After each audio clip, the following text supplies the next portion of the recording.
नमोऽस्तु रामाय च लक्ष्मणाय देव्यै च तस्यै जनकात्मजायै। नमोऽस्तु रुद्रेन्द्रयमानलेभ्यो नमोऽस्तु चन्द्रार्कमरुद्गणेभ्यः। ॐ नमः परमहंसास्वादितचरणकमलचिन्मकरन्दाय भक्तजनमानसनिवासाय श्रीरामचन्द्राय विश्वसर्गविसर्गादिनवलक्षणलक्षितं श्रीकृष्णाक्षं परन्धाम जगद्धाम नमामि तत्।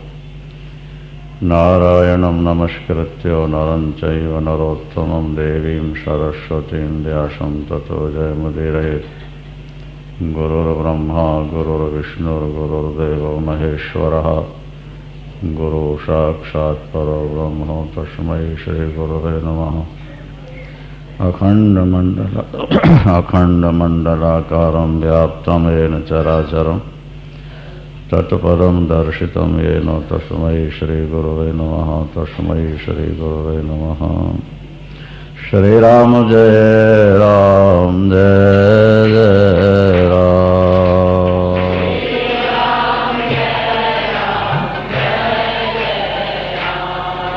श्रीराम जय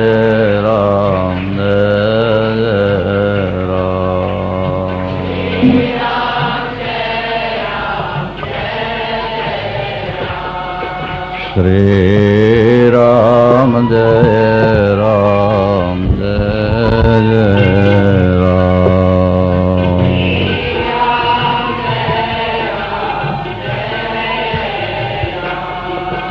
श्री राम जय राम जय जय राम।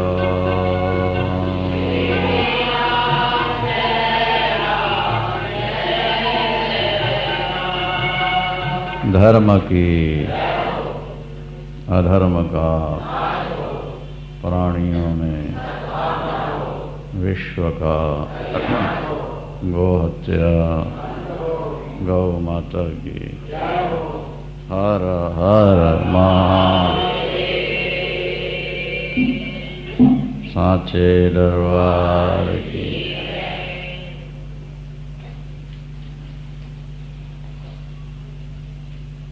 संसार किसी का बनाया हुआ है।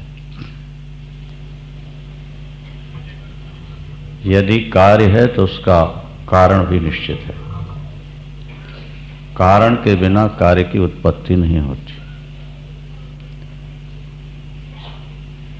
यदि कार्य रूप घड़ा है तो कारण मिट्टी होनी चाहिए। यदि आपके यहाँ पावर है तो पावर हाउस होना चाहिए। धुआं दिखाई दे रहा है तो वहाँ आग होना चाहिए। यदि वस्त्र है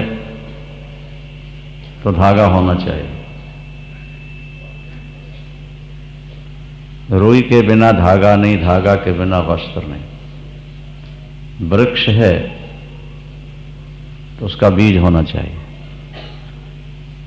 बिना बीज के वृक्ष नहीं होगा। इसी तरह यदि जगत है, जगत कार्य है तो उसका कारण भी कोई होना चाहिए, वो परमात्मा। कुछ लोग कहते हैं जगत अपने आप उत्पन्न हो गया है, इसका कोई निर्माता विधाता नहीं है, लेकिन ये बात युक्ति संगत नहीं मालूम पड़ती। इसलिए कि यदि ईश्वर न होता तो संसार व्यवस्थित ढंग से चल नहीं सकता था। जैसे बाग में माली पेड़ लगाता है तो वो पंक्तिबद्ध होते हैं, क्रमबद्ध होते हैं। जंगल में पेड़ होते हैं तो वो असंबद्ध होते हैं, अव्यवस्थित होते हैं, लाइन से नहीं होते हैं। मनुष्य का शरीर बना है। हर मनुष्य की नाक की जगह नाक है, आंख की जगह आंख है, कान की जगह कान है, हाथ की जगह हाथ है, पैर की जगह पैर हैं।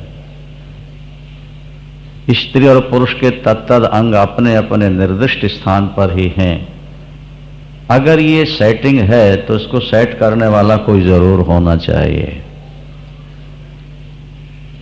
जड़ वस्तु में जहां नियंत्रण दिखता है, जहां व्यवस्था दिखती है, वहां चेतन कारण होता है। मान लिया जाए आपकी कार चांदनी चौक से सकुशल पार हो रही है लोगों को बचाती हुई, तो मानना पड़ेगा कि कार में ड्राइवर है। हाँ, कार जड़ है और ड्राइवर चेतन है। कार स्वयं नहीं बचा सकती है, उसमें यदि ड्राइवर बैठा हुआ है तो वो सकुशल बचा के ले जाता है। इसी तरह आकाश मंडल के करोड़ों ग्रह आपस में टकराते नहीं, समय पर उदित होते हैं, समय पर अस्त होते हैं, समय पर सर्दी गर्मी और बरसात आती है, समय पर ही ठीक ग्रहण होते हैं। श्रीमन्नारायण नारायण नाम।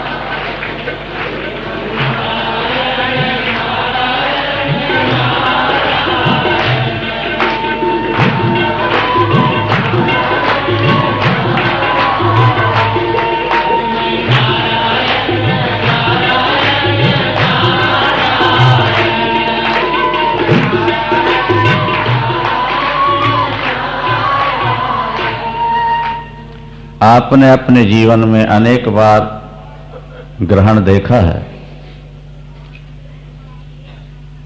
वर्षों पहले मालूम हो जाता है अमुक तारीख को इतने बजकर इतने मिनट पर सूर्य या चंद्र ग्रहण होंगे। आने वाली दीपावली को भी इतने बजकर इतने मिनट पर सूर्य ग्रहण है, और दीपावली को आप देखोगे उसी समय उन्हीं घड़ियों में ग्रहण होगा। ये जो हर कार्य व्यवस्थित ढंग से हो रहा है, इसको देखकर अनुमान भी लगता है इसको चलाने वाला कोई है। हर व्यक्ति विश्राम चाहता है। दिल्ली में शायद 5 दिन का सप्ताह हो गया है, 5 दिन काम करो, 2 दिन विश्राम करो, ठीक है ना। 1 दिन विश्राम करो, 6 दिन काम करो।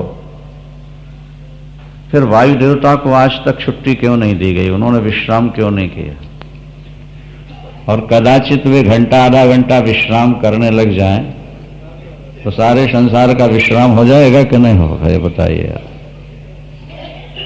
हाँ, जब से सृष्टि चली है तब से लेके आज तक 5 मिनट के लिए भी वायु ने विश्राम नहीं किया। सूर्य भगवान कभी रेस्ट करते हैं? कभी लेट होते हैं? नहीं होते। इसका मतलब है कि कोई इनका प्रेरक है। भगवान कहते हैं मद भयाति वाति वातोयम सूर्यस्तपति मद भयात भयादिंद्रश्च वायुश्च मृत्युर्धावति पंचमः। मेरे भय से वायु चलती है। सूर्यस्तपति मद भयात, सूर्य भी मेरे आदेश का पालन करके तप रहे। भय से ही अग्नि जल रही है, भय से ही इंद्र समय से अपना कार्य कर रहे हैं, और 5वें मृत्यु देवता भी मेरे भय से ही अपना काम कर रहे हैं। इस तरह सिद्ध हो गया कि इस संसार का नियामक परमात्मा है। अब कुछ लोग प्रश्न करते हैं कि यदि परमात्मा है तो दिखाई क्यों नहीं देता? आज का एक ज्वलंत प्रश्न है ये, नास्तिकों का कहिए या अर्ध शिक्षित वैज्ञानिकों का कहिए, ईश्वर यदि है तो दिखाई क्यों नहीं देता? हमारा उत्तर यह है कि मिश्री में मिठास है या नहीं? कहा जाएगा है। हाँ? हमारा प्रश्न है कि मिश्री की मिठास हमें दिखा दो कैसी है। मिठास का रंग रूप क्या है? वजन क्या है? शक्ल क्या है? मिश्री तो आपको दिख रही है, मिठास का अनुभव आपको नहीं हो रहा, दर्शन नहीं हो रहा। अनुभव होगा, जवान पर रखेंगे तो अनुभव होगा कि मीठी, लेकिन मिठास का दर्शन आंखों से नहीं हो सकता। पुष्प में सुगंधी है, नासिका से बोध हो जाएगा, आंखों से नहीं दिख सकता। जैसे पुष्प में सुगंधी होते हुए आंखों से नहीं दिखती, नासिका का विषय है, जैसे मिश्री में मिठास होते हुए भी नहीं दिखती, वो रसना का विषय है। इसी तरह परमात्मा भी कण कण में रहता हुआ दिखाई नहीं देता, क्योंकि वो भक्ति और ज्ञान का विषय है। बोलो सियावर। वो भक्ति और ज्ञान रूपी नेत्र से ही अनुभव में आता है। जैसे शब्द है या नहीं है, उसका बोध आंखों से हो सकता है, हाथ से छूकर हो सकता है। शब्द को आप रसना से चाट कर अनुभव कर सकते हैं? नहीं, वो केवल कान का विषय है। शब्द का बोध कान से होगा, दूसरी किसी इंद्री से नहीं हो सकता। अब एक जन्म का बहरा व्यक्ति यदि शब्द नहीं सुन पाता तो ये उसकी इंद्री का दोष है। इंद्री दोष के कारण उसको शब्द सुनाई नहीं पड़ता। किसी की नासिका में जन्म से ही मांस बढ़ा हो, मुख से श्वास ले रहा हो, अब उसे सुगंधी का बोध न हो तो सुगंधी का दोष नहीं, उसकी घ्राणेन्द्रिय में गड़बड़ी है, इसलिए उसको बोध नहीं होता। इसी तरह अगर व्यक्ति को परमात्मा का अनुभव नहीं हो रहा तो उसमें परमात्मा का दोष नहीं, उसकी ज्ञान इंद्रिय में विकार है, उसकी भक्ति इंद्रिय में विकार भी पैदा हुआ है। जिस दिन उसकी भक्ति निष्कलंक हो जाएगी, अनन्य हो जाएगी, जिस दिन उसका ज्ञान विकसित हो जाएगा, ठीक परमात्मा का वैसे ही अनुभव होने लगेगा जैसे पुष्प में सुगंधी का और मिश्री में मिठास का अनुभव होता है। फिर वो परमात्मा अकारण करुणा वरुणालय है, इसलिए वो प्रभु इंद्रियों का विषय न होते हुए भी भक्तों के कल्याण के लिए, भक्तों पर कृपा करने के लिए सगुण साकार बनकर भी प्रकट हो जाता है। परमात्मा इंद्रियों का विषय नहीं है, वो तो भक्ति और ज्ञान का ही विषय है। लेकिन फिर भी भक्तों पर कृपा करके भक्तानुग्रहार्थ वो प्रभु राम कृष्ण के रूप में अवतरित होते हैं। गुरुदेव कहा करते थे कि एक बार इंद्रियों ने मिल करके भगवान से प्रार्थना की कि प्रभु, ब्रह्मा ने हमको बहिर्मुखी बनाकर ठग लिया, हमें विषयों का बोध तो होता है लेकिन आपका साक्षात्कार नहीं हो पाता।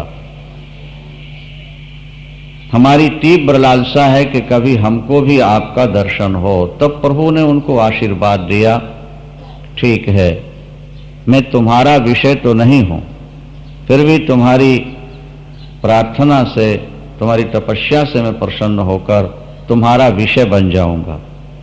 नयन विषय मोकह भयो सो समस्त सुखमूल। क्या? वे परमात्मा जो निर्गुण निर्विकार निराकार अतीन्द्रिय तत्व है, वही भक्तों के लिए सगुण साकार भगवान राम के रूप में, कृष्ण के रूप में अवतरित होकर उन इंद्रियों को आप्यायित करते हैं, तृप्त करते हैं, उनकी इच्छाओं को पूर्ण किया करते हैं। प्रातः काल आप लोगों ने भगवान राम का पावन चरित्र श्रवण किया। भगवान राम प्रकट हुए। भगवान राम प्रकट हुए, प्रभु ने अवतार ग्रहण किया है लोगों को तारने के लिए। कुएं में जब बाल्टी गिर जाती है उसमें कांटे को उतारा जाता है, कांटा। बाल्टी तो गिर गई लेकिन अब कांटे को गिराया जा रहा है, और कांटे को नीचे इसलिए उतारा जा रहा है कि बाल्टी बाहर ऊपर आ जाए। जैसे कांटे को कुएं में डाला गया बाल्टी को बाहर लाने के लिए, इसी तरह परमात्मा इस धराधाम पर उतरते हैं यहाँ के रहने वाले भक्तों को ऊपर ले जाने के लिए। बोलो सांचे दरबार की।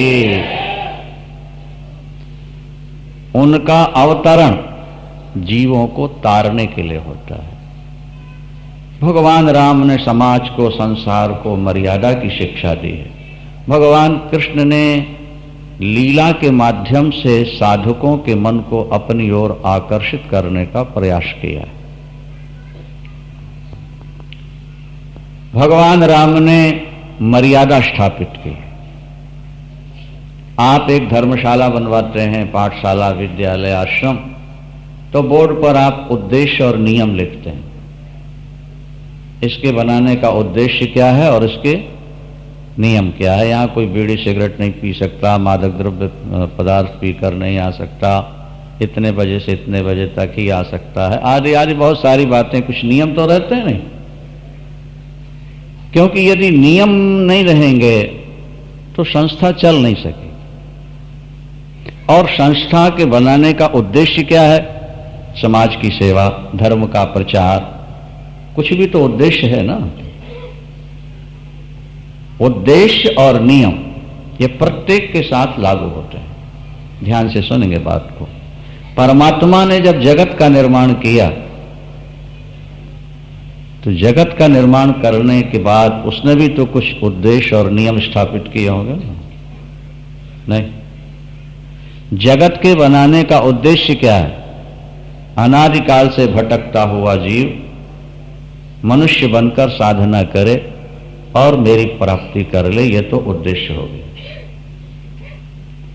अनादिकाल से भवसागर में भटकने वाला जीव मनुष्य बनकर साधन करे और मुझको प्राप्त कर ले, ये संसार के बनाने का उद्देश्य हुआ। अब नियम क्या है? नियम है वेद। वेद परमात्मा का संविधान है। वेद परमात्मा का संविधान है। वेद बनाए नहीं जाते हैं, वे स्वयं प्रकट होते हैं।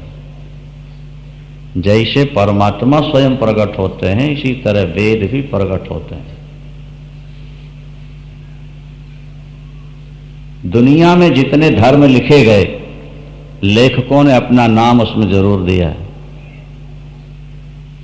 लेकिन वेद ही ऐसे महाग्रंथ हैं जिनमें किसी लेखक का नाम नहीं।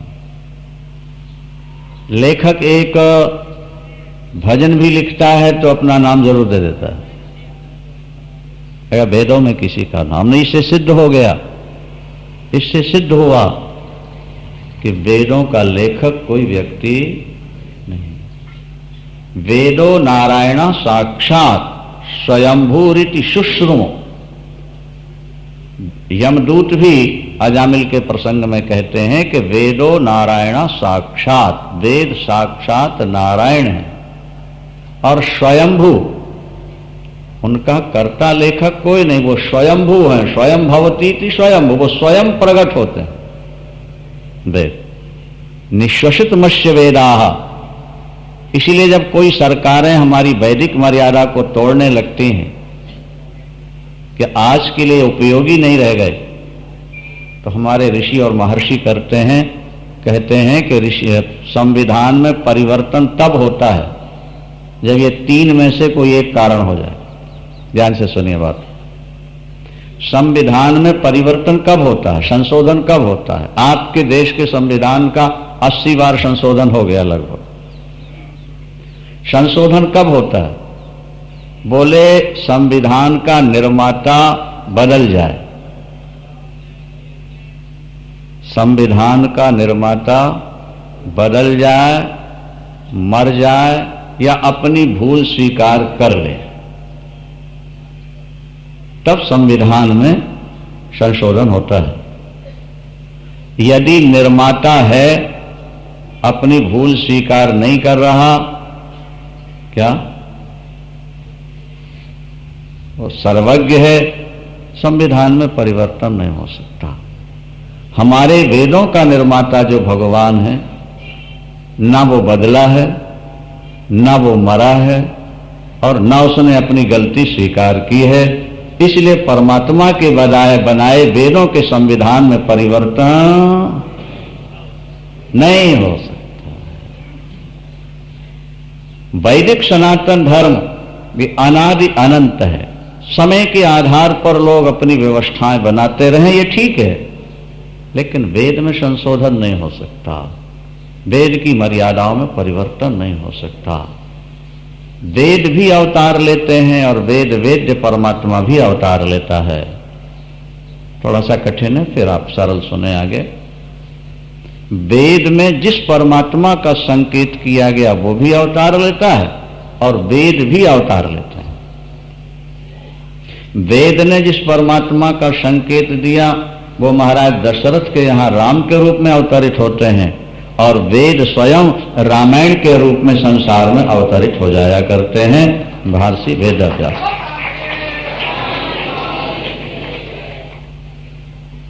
वाल्मीकि के मुख से वेद रामायण के रूप में अवतार लेते हैं और निर्गुण निराकार निर्विकल्प निरंजन ब्रह्म अपने भक्तों पर कृपा करने के लिए दशरथ के यहां राम के रूप में अवतरित होते हैं। वेदों ने जो कहा राम ने वो करके दिखा दिया। वेदों ने जो कहा राम ने वो करके दिखाया। इसलिए आपको आश्चर्य होगा कि रामावतार से पहले रामायण लिखी जा चुकी थी। पद्म पुराण में एक कथा आती है कि जब भगवान राम समुद्र तट पर पहुंचे और समुद्र से प्रार्थना कर रहे थे कि मार्ग दे दो, तो लखनलाल जी ने कहा कि प्रभु, शत्रु के सामने किसी से प्रार्थना करना अपनी कमजोरी प्रकट करता है। आप समुद्र से प्रार्थना करेंगे तो रावण अपने को कमजोर समझ लेगा। फिर आप में इतनी शक्ति है, आप एक बाण मार दें तो समुद्र सूख जाएगा। शोषिय सिंधु करिय मन रोषा, तात दैव कर कवन भरोसा, ये रामायण में भी लिखा है। बाण मारिए समुद्र सूख जाएगा।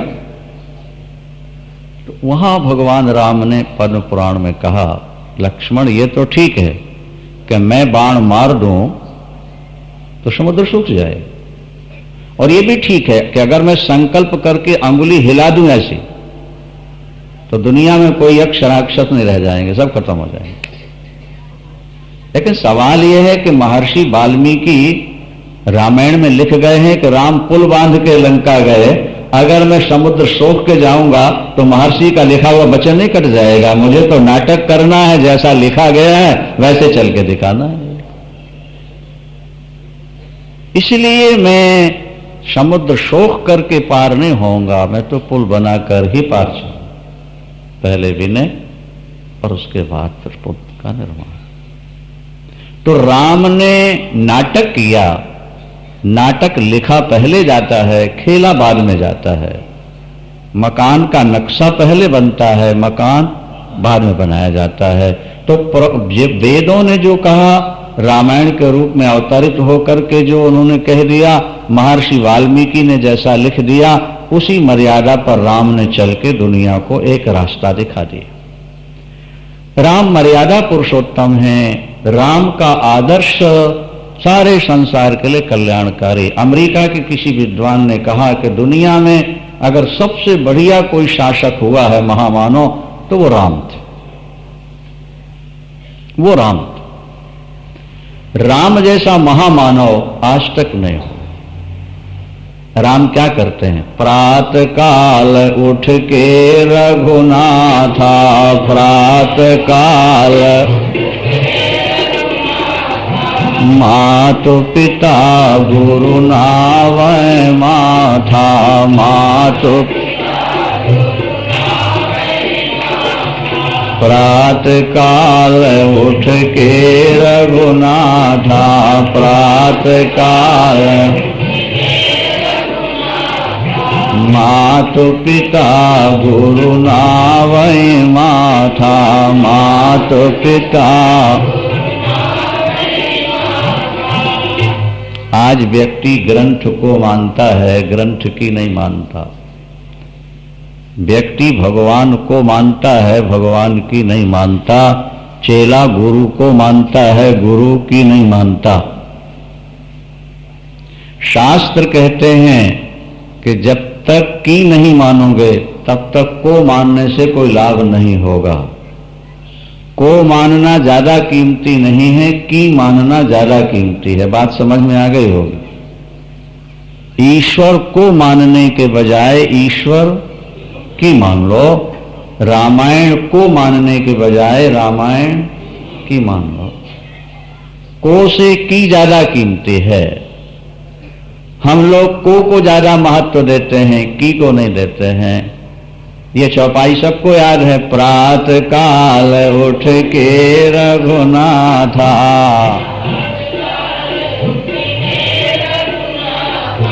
मातु पिता गुरु नावै माथा, मातु। जिनको ये चौपाइयां याद हैं उनसे पूछो, 100 में 95 ऐसे मिलेंगे जो अमल नहीं करते होंगे। चौपाई याद होगी पर अमल नहीं होगा। प्रातः काल उठ करके माता पिता और गुरु को सादर वंदन करने वाला आज पुत्र कोई विरला ही नजर आएगा। हम चौपाई याद कर लेने से काम नहीं चलेगा। जब तक प्रैक्टिकल रूप में वो चीज हमारे पास ना आ जाए। और शास्त्र और संत कहते हैं कि ये बातें छोटी हैं लेकिन कीमती ज्यादा है। स्वामी राम सुखदास जी बहुत अच्छे संत हैं, बहुत सारे ग्रंथ उन्होंने लिखे। वो कहते हैं कि इस चौपाई का अमल करके तो देखो तुम्हारा घर स्वर्ग बन जाए। केवल एक चौपाई अमल कर लो। प्रातः काल उठकर अपने से बड़ों को प्रणाम करो। रात्रि में पिता के चरण दबा के पुत्र सोए, बहू सास के चरण दबा करके सोए। प्रातः काल उठ करके प्रणाम कर ले। घर में कभी लड़ाई झगड़े हो ही नहीं सकते, ये आप समझ लो। और अगर थोड़ी बहुत खटपट हो भी गई होगी तो वो चरण पकड़ते ही कहते हैं ना कि थर्मामीटर को जब किसी बुखार वाले व्यक्ति को लगा दो तो पारा चढ़ जाता है, और बर्फ के पानी में डाल दो तो क्या होता, गर्म पाके चढ़ जाता है और ठंडा पाके उतर जाता है। नहीं आई बात समझ में? तो जब कोई गलती होती है तो गलती पा करके मन का पारा हाई हो जाता है, क्रोध ऊपर चढ़ जाता है, और झुक के किसी के पैर पकड़ लो तो उसका पारा नीचे सरक आता है। बोलो सिया।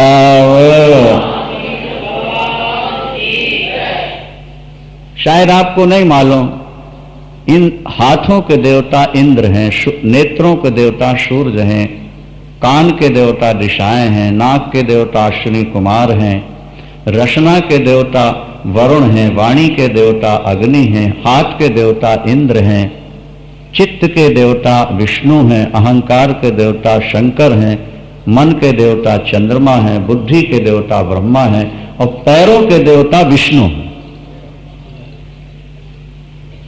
क्या समझेगा? पैरों के देवता और विष्णु को क्षमाशील माना गया। भृगु ने लेटे हुए नारायण की छाती में जाके लात मारी, मैं तेरे घर आया और तू आराम से पड़ा हुआ है, पत्नी से पैर दबाता हुआ। अरे भाई, किसी के घर जाओ, संदेश दो, बैल बजाओ और उसे लात मार दो, ये अपराध घर वाले का है कि मेहमान का है? बोलो भाई। और मेहमान खींच के लात मारता है छाती में, किसके?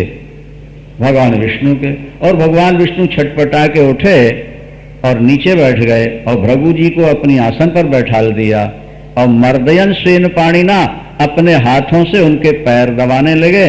बोले देवता, मेरी छाती तो कठोर है, आपके चरण बड़े कोमल है, आपने छाती में लात मारी, कहीं आपके पैर में चोट न लग गई हो, लाइए पैर दबा दो आपका जरा। लगे पैर दबाने। वो जो क्रोध था भृगु का पानी पानी हो गया। उन्होंने कहा, मैं घोषणा करता हूं संसार में सबसे बड़ा देवता विष्णु है, विष्णु है, विष्णु है। देवता पुष्प बरसाए, बाजे बजाए, जय जयकार होने लगे। भगवान विष्णु निरपराधी होते हुए भी भृगु के चरण दबा रहे। कितने क्षमाशील हैं वो, और वो तुम्हारे पैरों के देवता हैं।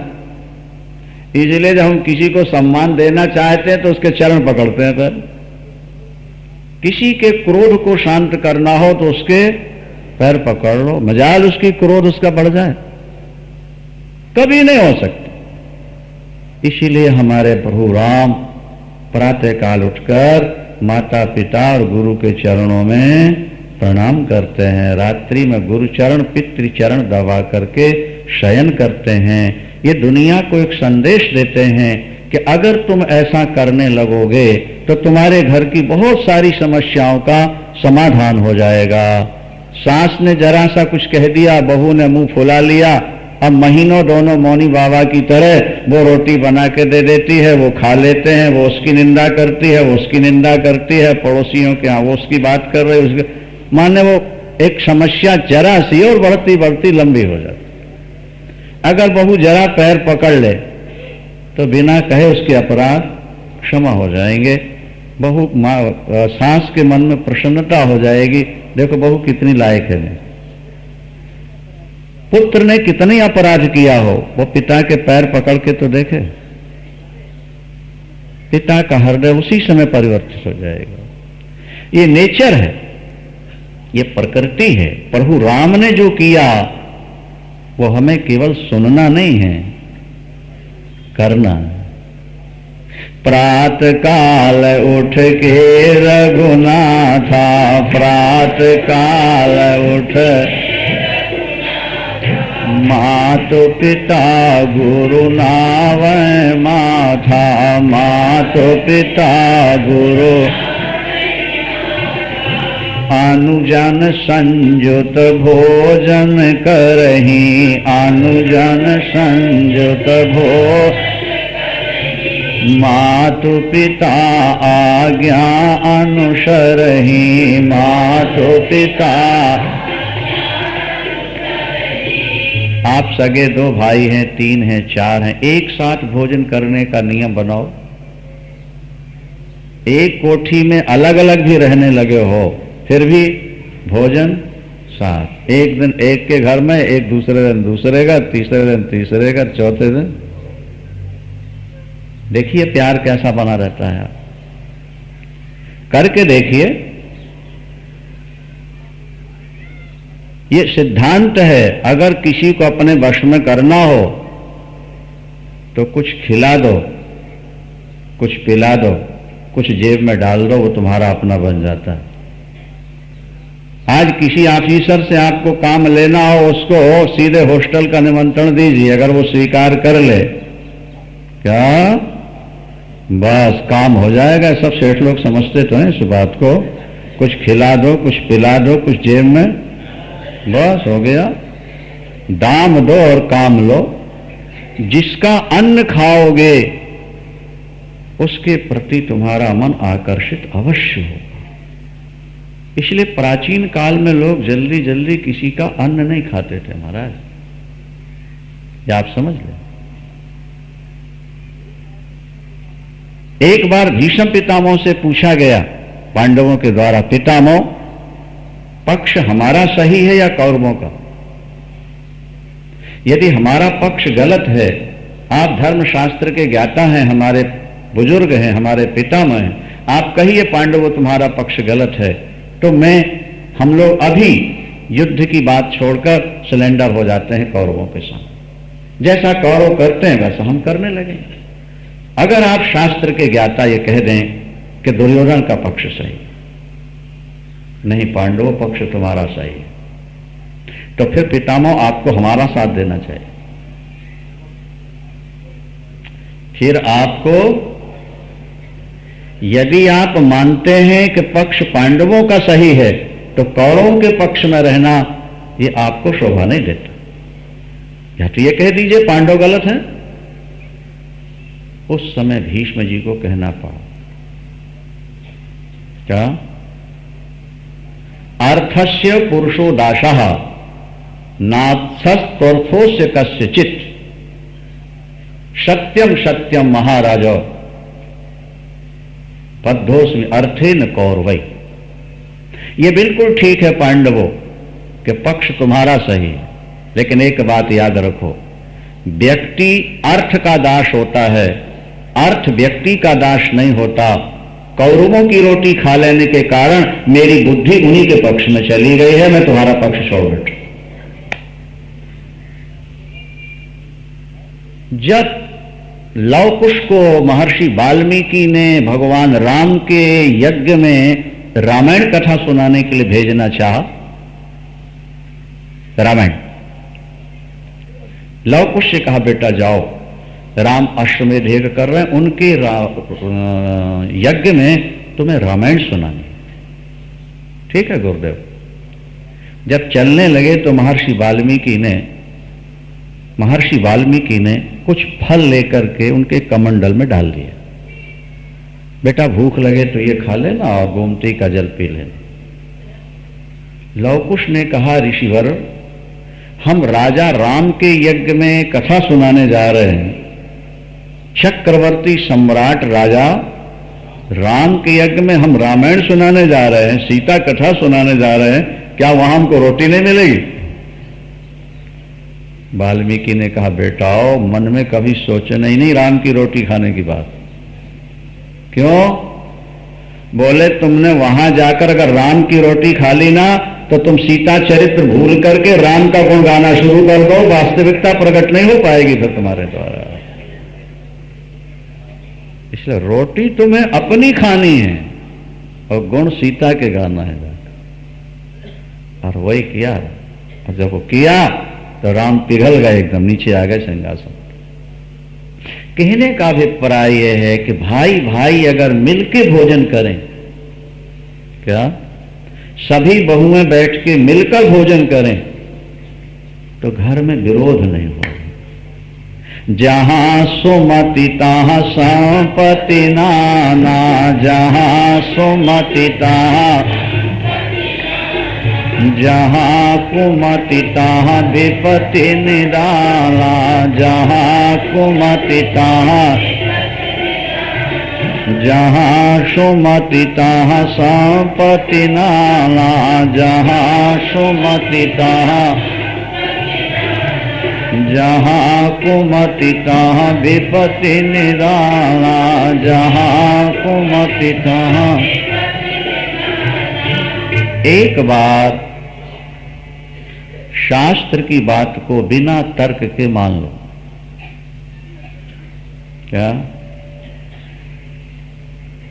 शास्त्र की बात को बिना तर्क के मान लो और उसके बाद देखो आपका जीवन कैसा बनता है।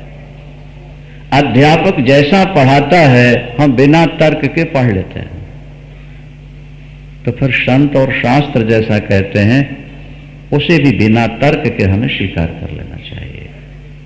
प्रभु राम जो कर रहे हैं वो तुम्हारे मंगलमय जीवन के लिए कर रहे हैं, उनका व्यक्तिगत कोई स्वार्थ नहीं।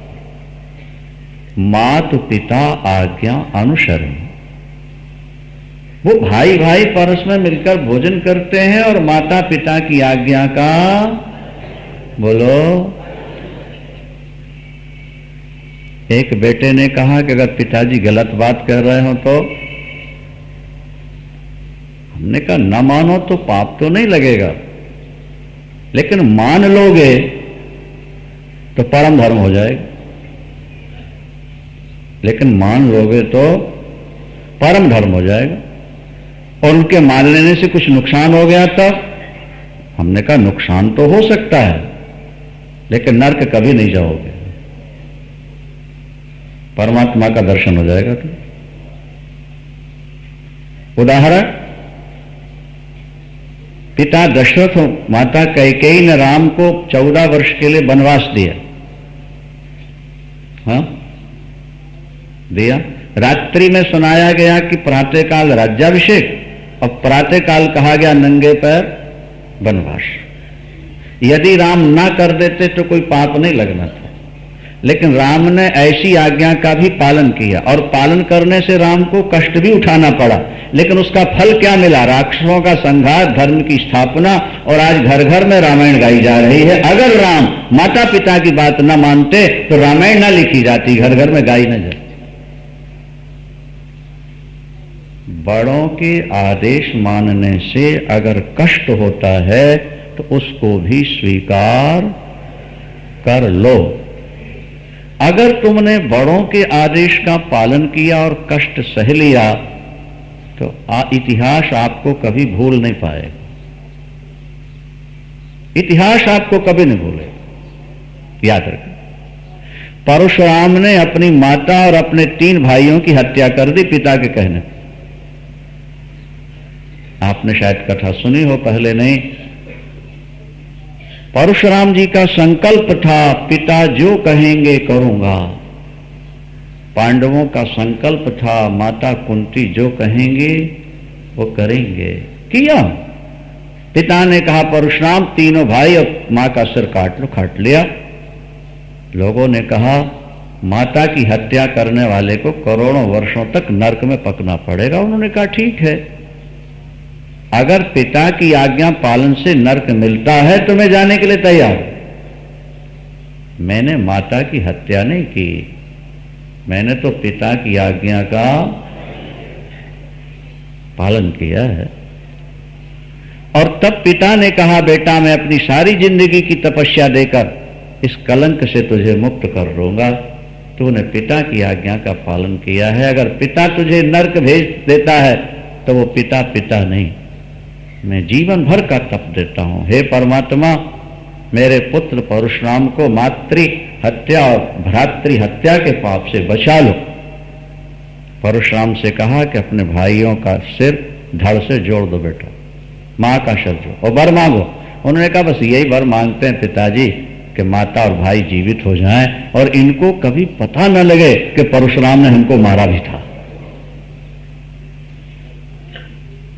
ये जीवित हो जाएं और इनको ये कभी आभास ही ना हो कि कभी हमें परशुराम ने, जाओ बेटा यही होगा। कपड़ा डाल दिया, परमात्मा से प्रार्थना की, यदि परशुराम ने पिता की आज्ञा पालन करके माता भाई की हत्या की, हे परमात्मा इसे मातृ हत्या भ्रातृ हत्या से बचा लेना दीनबंधु, क्योंकि आपने वेदों में कहा है कि माता पिता देवता हैं, उनको देवता मानो। और इन्होंने माना तो उसका सब फल मिलना चाहिए। उसी समय मां और भाई उठ करके बैठ गए, देवता पुष्प बरसाने लगे, बाजे बजाए और जय जयकार होने लगे। आज व्यक्ति तात्कालिक सुख देखता है, लेकिन हमारे शास्त्र उसको भविष्य के लिए सतर्क करते हैं। तेरा एक ही जीवन नहीं है, तू पहले भी था, आज है और आगे भी रहेगा। जो पहले तूने किया उसका फल आज है और आज जो करेगा उसका फल आगे मिलेगा तुझे। आत्मा नित्य है, अजर अमर है, शरीर नाशवान है। शरीर कपड़े की तरह बदलते रहते हैं, कपड़े वाला नहीं बदलता, कपड़े बदलते हैं। इसी तरह शरीर बदलते हैं, शरीर वाला नहीं बदलता।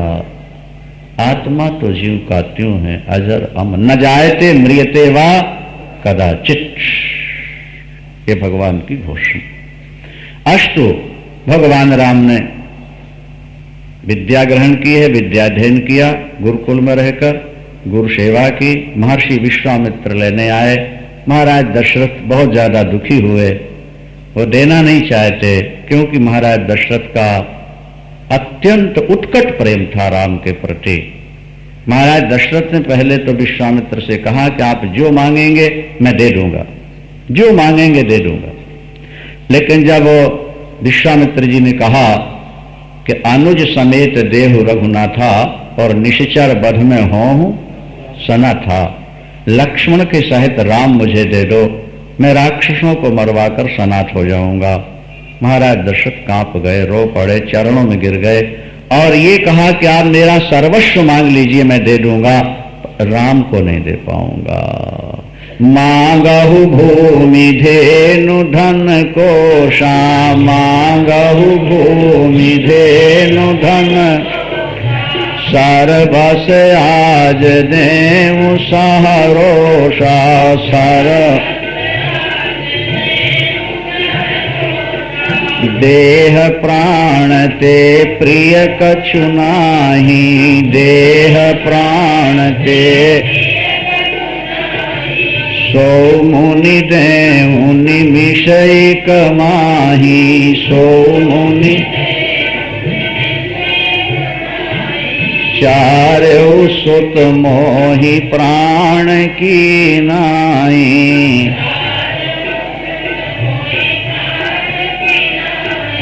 राम देत नहीं बनत गोसाई, राम प्राण दे सकता हूं लेकिन प्राणेश्वर को नहीं दे सकता। इससे विश्वामित्र को कोई दुख नहीं हुआ, प्रसन्न हुए ये सोचकर कि जब मुझे इतने प्यारे लग रहे हैं तो जन्म देने वाले को कितने प्यारे न लग रहे होंगे। महर्षि वशिष्ठ ने सावधान किया, यज्ञ से आपने 4 पुत्र प्राप्त किए हैं, यज्ञ रक्षा के लिए 2 तो देना ही चाहिए, और ये तो दूसरों की रक्षा करने वाले हैं, इनकी रक्षा कौन करेगा? ये मेरी जिम्मेदारी है, तुम्हारे पुत्र सकुशल तुम्हें वापस मिलेंगे। गुरुदेव के वचनों के आधार पर रोते हुए दशरथ जी ने राम का हाथ विश्वामित्र के हाथ में रखा। प्रेम में धैर्य नहीं रहता, हाथ रखते हुए बोले, आज से इनके पिता आप हो, जब तक ये वापस नहीं लौट पाते आप इनके पिता हैं। जैसे पिता पुत्र की रक्षा करता है इसी तरह इनकी रक्षा करो। तुम मुन पिता, आप पिता हो, आप दशरथ ले गए। ताड़का मिली, उसको मारा, उसे वैकुंठ दिया, देवता पुष्प वर्षाए, बाजे बजाए और जय जयकार करते। यज्ञ की रक्षा, अहिल्या का उद्धार। संक्षेप में बात कहनी है, रामायण तो सब बहुत विस्तार है ना भाई। अहिल्या से पाप हो गया था। हमारे धर्मशास्त्र कहते हैं हर व्यक्ति से कोई ना कोई पाप तो हो ही जाता है। फिर जवानी एक ऐसी अवस्था है, क्या जवानी एक ऐसी अवस्था है जैसे वर्षा में नदी की प्रचंड धारा होती है, बड़े बड़े तैराक भी जिसमें बह जाते हैं। तैराक सीधा जा रहा हो ना तो सीधे ही किनारे नहीं लगता, वो भी थोड़ा बहकर फिर किनारा पाता है। जैसे प्रचंड धारा होती है नदी की, उसमें बड़े से बड़ा तैराक भी लक्ष्य तक नहीं पहुंचता, थोड़ा सा हटके ही जाकर किनारे लगता है। इसी तरह जवानी की एक ऐसी स्थिति है जहां न चाहता हुआ भी व्यक्ति गलत काम कर बैठता है। काम एक ऐसा शत्रु है और काम का एक ऐसा प्रबल वेग है कि जिस पर कंट्रोल कर पाना सबके लिए संभव नहीं है। अहिल्या परम सुंदरी थी, वो गौतम की पत्नी हैं। देवराज इंद्र ने अहिल्या को देखा और अहिल्या ने गौतम को तो इंद्र को देखा और प्यार हो गया और पाप भी हो गया। और जब गौतम को पता लगा तो उन्होंने श्राप दे दिया, इंद्र जिसके लिए तू मृत्यु लोक तक आया, तूने इतना छल कपट किया, जा तेरे सारे शरीर में भग ही भग हो जाएंगी, योनियां योनियां हो जाएंगी। बड़ा लज्जित हुआ, बड़ा रोया, मैं दुनिया को मुंह कैसे दिखाऊंगा। कहा तप करो, पाप तप करने से नष्ट हो जाता है। अगर आपसे पाप हो गया है तो जितना पाप किया उससे ज्यादा पुण्य कर लो, तप कर लो, तो वो पाप नष्ट होगा। तपो, तपने से ये भग नेत्र के रूप में बदल जाएंगे, नेत्र बन जाएंगे। तप किया है इंद्र ने और वो सब के सब नेत्र बन गए उसके शरीर। अहिल्या को श्राप दिया तू पत्थर हो जा। उसने कहा प्राणनाथ, मेरी जरा सी गलती में मुझे पत्थर बनना पड़ रहा है, ठीक है बन जाती हूं, लेकिन इतने दिनों तक आपकी जो सेवा की मैंने एक ऋषि संत पति की, उसका फल क्या मिले। उन्होंने कहा उसका फल यही है कि जितना तूने पाप किया है उससे ज्यादा तप कर ले, तुझे राम के चरण मिलेंगे और राम के चरणों का संस्पर्श पाते तू फिर पवित्र हो जाएगी। रघुपति राघव राजा राम, पतित पावन, गिरे हुए को शुद्ध कर देना ये राम का बाना है। रघुपति राघव राजा राम पतित पावन। अहिल्या पाषाण बनकर के चिंतन में डूब गई है। महर्षि विश्वामित्र के साथ प्रभु राम पधारे। आश्रम सुन्नसान पड़ा था। गुरुदेव, ये सुहावना आश्रम शून्य कैसे पड़ा है? ये गौतम का आश्रम है राघव। गौतम जी कहाँ गए प्रभु? बोले दूसरे स्थान पर चले गए वो तप करने। क्यों छोड़ गए? सारी कहानी सुना दी। ये पाषाण प्रतिमा उनकी पत्नी अहिल्या है। ये आपके चरणों की रज चाहती, इससे कुछ गलती हो गई थी। प्रभु ने जैसे चरण का स्पर्श कराया, विस्फोट हुआ और दिव्य नारी के रूप में अहिल्या प्रकट हुई। देवता पुष्प वर्षाएं, बाजे बजाया, जय जयकार। वो पतिता पावन हो गई। गौतम जी उसको ले गए, गौना जैसा करा के, मुकलावा करा के जैसे ले जाते। राम जनकपुर पहुंचते हैं, गुरुदेव से कथा सुनते हैं, रात्रि में चरण दबाते हैं। प्रातःकाल गुरुदेव को उठने से पहले उठ जाते हैं। पुष्प वाटिका में पुष्प लेने गए हैं, पुष्प चयन कर रहे थे। तेहि अवसर सीता तहाँ आई, तेहि अवसर सीता गिरिजा पूजन जननी पठाई। गिरिजा माँ जन कर सर सखिन समेता, माँ जन कर गई अमुदित मन गौरी निकेता। गई पूजा की न अधिक अनुरागा, पूजा निज अनुरूप सुभग बर मांगा, निज अनुरूप। उसी समय भगवती जनक नंदनी जानकी किशोरी जो मां की पूजा करने पधारी हैं। बोलो सांचे दरबार की। भगवती जनक नंदनी जानकी स्वयं शक्ति हैं और वे शक्ति का पूजन करने आई हैं स्वयंवर से पूर्व। हमारी शास्त्रीय परंपरा है कि जो कन्या विवाह से पूर्व मां की उत्कट आराधना कर लेती है उसको सुयोग वर की प्राप्ति हुआ करती है। सुयोग वर की प्राप्ति के लिए मां की आराधना अनिवार्य है। लायक पुत्र पाने के लिए मां की आराधना अनिवार्य है। धन संपत्ति और स्वस्थता निरोगिता पाने के लिए मां की आराधना अनिवार्य। रोगा नशेषा नपहंसी पुष्टा, रोगा नशेषा नपहंसी तुष्टा, रुष्टा तु कामान सकलान अभिष्टा। मां अगर प्रसन्न हो जाए तो आपके शरीर में रोग रह ही नहीं सकते। एक मां के भक्त थे, कल्याण में लेख पढ़ा, उनको चेचक हो गई, चेचक, और वो सारा उनका मुंह जैसे आटे की चक्की में दाग दाग होते हैं ना, गड्ढे गड्ढे। और जब उन्होंने अपना मुख देखा तो रो पड़े। मां इतना सुंदर स्वरूप देकर इतना कुरूप बना दिया। कोई मां चाहती है मेरा बेटा कुरूप होकर के जिए? जगन माता, अगर मैंने ये जीवन आपको दे रखा है, बड़े भक्त थे मां के वो, तो फिर मैं लोगों के मुख से ये ना सुन पाऊं कि मां के भक्त के ये क्या हो। करुणापूर्ण हृदय से, भावपूर्ण हृदय से भगवान को पुकारा, मां को। और स्नान करने गए, स्नान करके जब निकले, तौलिए से मुंह पोंछा तो उनको ऐसा लगा कि निशान कोई नहीं हो। दर्पण में देखा तो जैसा पहले था वैसे ही मुंह बना हुआ है, गदगद हो गए जिनके घर।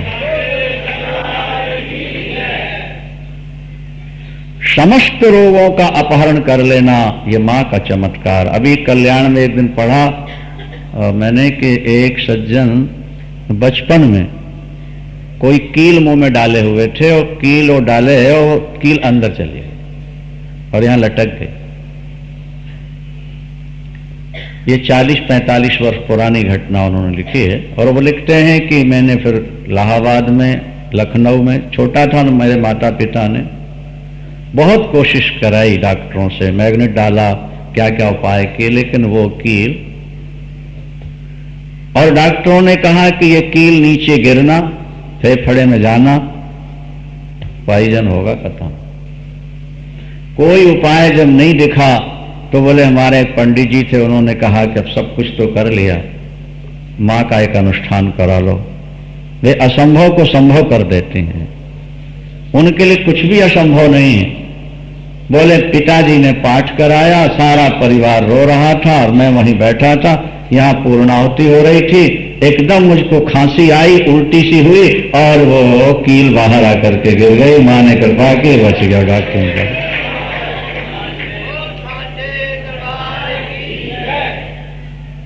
कील बाहर आ गई। कल्याण अभी कुछ दिन पहले के लिए पढ़ा था।